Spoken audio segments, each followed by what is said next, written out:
দিন ধরে এক লোকমাও খায়নি সে।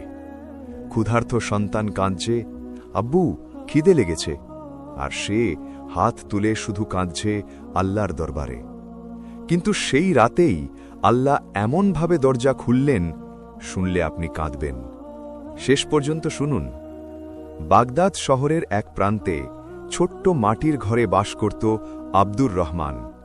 পেশায় কাঠমিস্ত্রি, সাধারণ মানুষ, কিন্তু অসাধারণ ঈমানের অধিকারী। 5 ওয়াক্ত নামাজ কখনো কাজা করেনি। ফজরের আগে উঠে তাহাজ্জুদ পড়ত। তার স্ত্রী মারিয়াম ধৈর্যশীল, পরহেজগার নারী। আর 2 সন্তান, 7 বছরের ইউসুফ, 4 বছরের ফাতিমা। সংসারে বিলাসিতা নেই, কিন্তু অভাবও নেই। সে সব সময় বলতো, আলহামদুলিল্লাহ, আমার রব আমার রিজিকের জিম্মেদার। কিন্তু আল্লাহ তার বান্দাদের পরীক্ষা করেন, আর আব্দুর রহমানের জীবনে এমন এক পরীক্ষা আসতে চলেছিল যা তার ঈমানকে কাঁপিয়ে দেবে।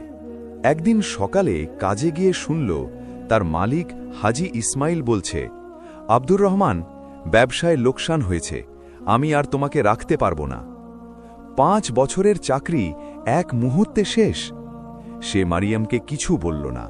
পরদিন থেকে সারা বাগদাদ ঘুরে কাজ খুঁজতে লাগল। 1 দোকান, 2 দোকান, 10 দোকান, কোথাও কাজ নেই। দিনের পর দিন কেটে যাচ্ছে, ঘরের জমানো সামান্য খাবারও ফুরিয়ে আসছে। 3 দিন পর ঘরে কিছুই নেই।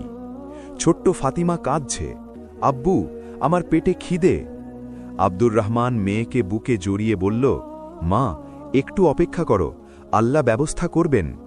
কিন্তু ভেতরে ভেতরে সে ভেঙে পড়ছে। মনে প্রশ্ন আসছে, আমি তো সব ঠিকই করেছি, নামাজ পড়েছি, হারাম থেকে বেঁচেছি, তাহলে কেন? ঠিক এই দুর্বল মুহূর্তে পুরনো বন্ধু মনসুর এলো। মনসুর সুদের ব্যবসা করে, মোটা টাকা কামায়।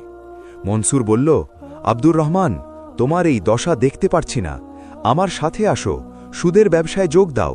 সন্তানরা না খেয়ে মরবে, আর তুমি হালাল হারাম নিয়ে বসে থাকবে। আব্দুর রহমানের মনে তীব্র দ্বন্দ্ব, একদিকে ক্ষুধার্ত সন্তান, অন্যদিকে আল্লাহর হুকুম।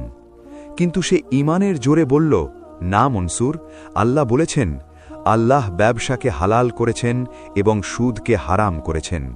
সূরা বাকারা 275। আমি হারাম পথে যাব না, আমার রিজিকের মালিক আল্লাহ। মনসুর হেসে চলে গেল। সেই রাতে আব্দুর রহমান জায়নামাজে বসে কাঁদছে। মারিয়াম জেগে গেল। সে স্বামীর পাশে বসে বলল, আমি সব জানি, তুমি কাজ হারিয়েছ। তারপর বলল, তুমি কি সেই হাদিসটা ভুলে গেছ? রাসূলুল্লাহ সাল্লাল্লাহু আলাইহি ওয়াসাল্লাম বলেছেন, তোমরা যদি আল্লাহর ওপর যথাযথ তাওয়াক্কুল করতে, তাহলে তিনি তোমাদের রিজিক দিতেন যেভাবে পাখিদের দেন। সকালে খালি পেটে বেরোয়, সন্ধে পেট ভরে ফেরে। পাখি কি বসে থাকে? না, সে চেষ্টা করে। তুমিও চেষ্টা করো, আল্লাহর ওপর ভরসা রাখো। তারপর মারিয়াম বলল, আমার মায়ের দেওয়া সোনার চুড়ি আছে, বিক্রি করে দাও। আব্দুর রহমান বলল, না, সেটা তোমার মায়ের স্মৃতি। মারিয়াম বলল, সন্তানের পেটে খাবার দেওয়া স্মৃতির চেয়ে জরুরি। পরদিন আব্দুর রহমান চুড়ি নিয়ে স্বর্ণকারের দোকানে গেল। স্বর্ণকার বলল, 50 দিরহাম দেব। আব্দুর রহমান জানে এটার দাম অন্তত 100, কিন্তু সে এতটাই অসহায়। ঠিক সেই মুহূর্তে একজন বৃদ্ধ দোকানে ঢুকলেন। সে তো শুভ্র দাড়ি, চোখে অদ্ভুত শান্তির আলো। তিনি বললেন, এই চুড়ি আমাকে দাও, 120 দিরহাম দেব। এই গল্পটি এখানেই শেষ নয়। পরের এটার কি হলো এটা দেখতে চাইলে আমাদের বারাকা স্টিচে চোখ রাখুন। আর এই এমব্রয়ডারির কাজও এখনও শেষ নয়, এটার আরও ভিডিও আমি আপনাদের সাথে প্রেজেন্ট করব, তো আমাদের চ্যানেলে চোখ রাখুন।